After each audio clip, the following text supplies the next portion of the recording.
The bulletin with some breaking news that's coming in. Families of two Kashmiris who seem to be stuck in Russia have now appealed for Prime Minister Modi's intervention. The families have sought not only Prime Minister Modi's intervention, but the Jammu and Kashmir students' body has actually gone ahead and written to External Affairs Minister Jaishankar. The families as well as the students' body have claimed that these two youngsters were lured by a YouTube blogger and forced to join the military or the army in Russia. These are the allegations that are coming in. There's an appeal which has gone out to the Indian government. I'm being joined at this point by my colleague Rishabh. Rishabh, huge concerns. The families and the students' body now taking it over officially with the government of India, claims that these two actually were lured with documents that were in Russian and then eventually forced to join the army in Russia, but they knew nothing about this. They have apparently sent SOS to their families. Rishabh, what is the government saying? Do we know anything at this point?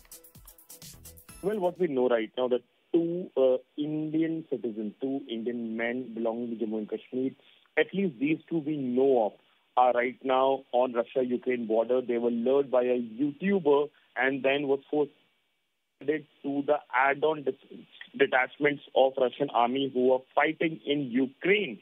So now the families of these two Indian citizens have reached out to the government of India through the JNK, Jammu and Kashmir Students Association. Remember, Jammu and Kashmir Students Association have been taking up the young Kashmiri issues with the government of India for quite some time.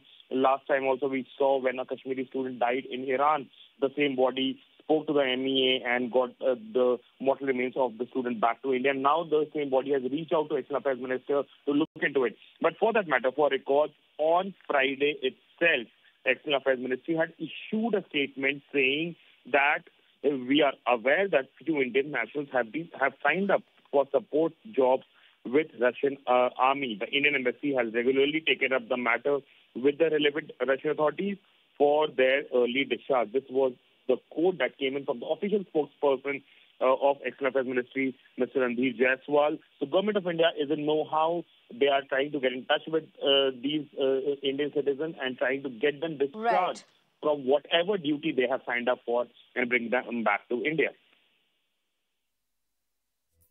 Right. Rishabh, thank you very much for joining us with those details.